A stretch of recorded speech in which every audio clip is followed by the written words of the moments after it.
ही बघा, ही माझ्याकडे आहे स्नेक पात. हे बघा किती सारं झालं त्याच्यात जंगल. मी एकच पात लावली होती आणि आता हे बघा, ह्याला ना हे फूल आलं होतं. मग ते फूल सुकून गेलं आणि ह्याला ना छोटी छोटी अशी फळं आलेत. हे बघा, आता ह्याचं काय करायचं ते मला माहिती नाही, रुजवतात की नाही ते मला माहीत नाही. पण मी ही पात रुजवून दुसऱ्या पाती येतात हे मला माहिती आहे, म्हणून मी एकच पात रुजवली होती यात.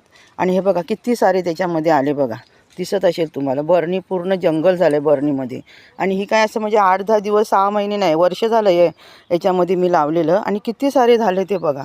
असं म्हणतात का परसावामध्ये ही पात जर असेल ना तर उंदीर साप वगैरे येत नाहीत. पण असं काय नाही, येतो. मला साप दिसतो आमच्या परसवात कधीतरी. मी नमस्कार करते, तो आपला जातो निघून. पण उंदीर पण असतात भरपूर. उंदीर कुठे नाही हो, उंदीर तर सर्वीकडेच असतात, होय की नाही. माझ्याकडे ही झाडं अशी वाढतात म्हणजे कसं, माझ्या ना शेजारीच पर्याय हा बघा, दिसत असेल तुम्हाला. त्याची थंडगार हवा येते.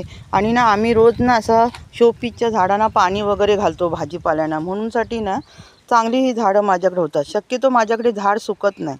कसं वाटला व्हिडिओ मित्रांनो? आवडला तर नक्की लाईक करा. धन्यवाद.